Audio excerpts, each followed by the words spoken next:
When my father died, my world stopped. I couldn't eat. I couldn't sleep. I could barely function. The grief felt endless, like a fog that would never lift. I thought I had lost him forever. But I was wrong. About a year later, he came back to me, and this is that story. I was in my early 20s, and he was not quite 60 years old. He had had a couple of heart attacks when I was younger, but he was a very, very strong person, both physically strong and morally strong. And you just don't expect strong people to die. So when he did pass away after his third heart attack, actually he went to the hospital the same day that John F. Kennedy was killed, and we were afraid to tell him the news. That was November 23rd, I think, of 1963. And he wound up dying on December 24th, which in and of itself was terrible. I remember my husband and I were helping a friend decorate their Christmas tree, and we were having a lovely time. And we got the phone call that my father had just died. We didn't even have a car yet. We were married a very short time, and we had to get a ride to my parents' house to be there for my mother. So it was shocking that he had died. It was not supposed to happen. Not in my world, not in your world, I know. I was left feeling devastated. I could not believe that this person who was such a pivotal part of my life in so many ways. My father taught me to live by the golden rule. My father taught me to do the right thing, even if nobody was watching. He was just that kind of person.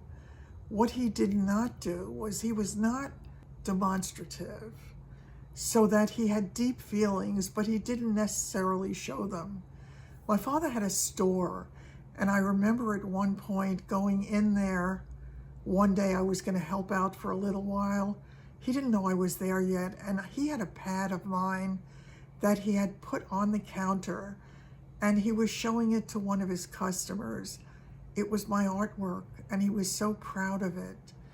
And he was saying, he was telling this person, look at how wonderful the work was. That was something he never would have shared with me. He never would have said to me, your work is wonderful. But he thought it, and he demonstrated it when he didn't know that I was there and seeing it.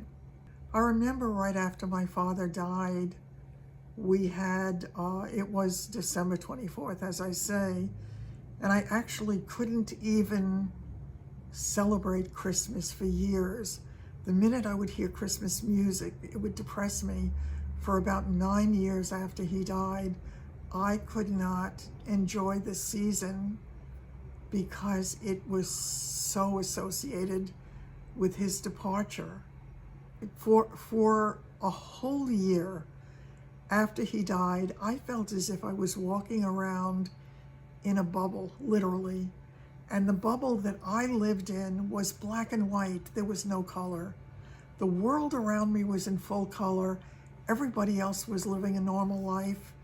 And I was living in this strange place in which I felt as if a part of myself was gone. You just feel as if a part of you goes with those that you love. God, I missed him. I missed him every day. It was about a year, and nothing was getting better in my life. I could not move on. And then one night, when I fell asleep, my father came to me in a dream. A lot of people might want to call it a dream. It was a visitation. And for any of you who have ever experienced one, you know how different it is. It is very real, more real than the life that you're living, and it is intense, and it's something you remember all the details of it. For 40 years after the dreams in which my father visited me, I remembered everything about them. To be honest, as the years go by now, I remember them in lesser detail, but the impact that they had on my life was ever-changing.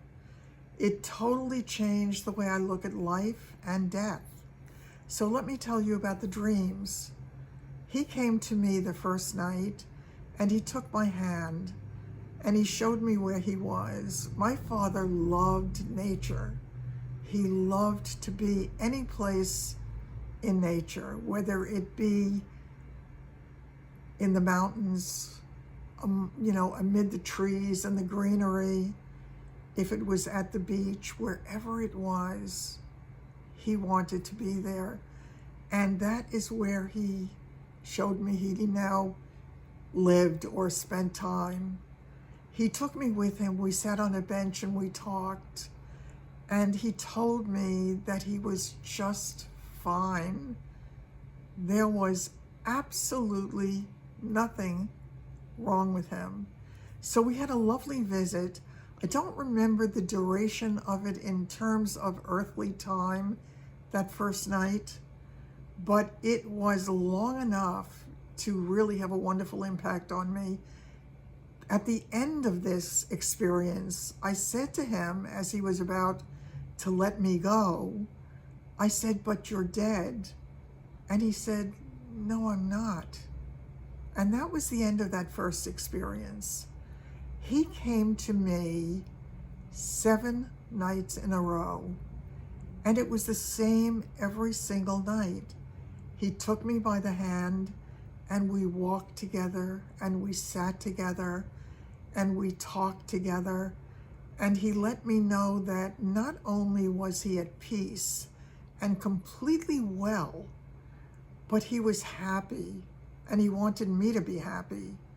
And every night as this experience ended, I would say to him, "But you're dead." And he would say to me, "No, I'm not." And on the 7th night, it was all the same. The experience of it was the same. The intensity of it was the same. What was different about this one was, at the end of that visitation, when he looked at me and he was saying goodbye to me, I said to him, "But you're dead." And he said, "Yes, I am." And I think at that point he knew that he had helped me to heal enough that he could now leave me to the business of my life and getting on with whatever my life's plan was. I will tell you that it totally changed my life ever after that moment in time. I no longer fear death. I no longer see death as death. I see it as one door closing as another one opens, and he is still there. It's just in different form. And one of the other really important lessons it taught me was love does not die. It is there with us, and when we need them, they are there with us. If you have ever felt a loved one who has passed around you, know that it's real and enjoy it for what it is. Love never dies. What a gift. I hope this helps somebody out there. I hope somebody who's going through it, that this makes your moment just a little bit better. I would love to hear your stories if you have them to tell. So please do share in the comments. I wish you a blessed day. I'll be back with more stories. If you've ever lost someone and felt them near you, know you're not alone. I sincerely hope my father's story has brought some comfort to you. His gift has brought me great peace and has changed my life forever.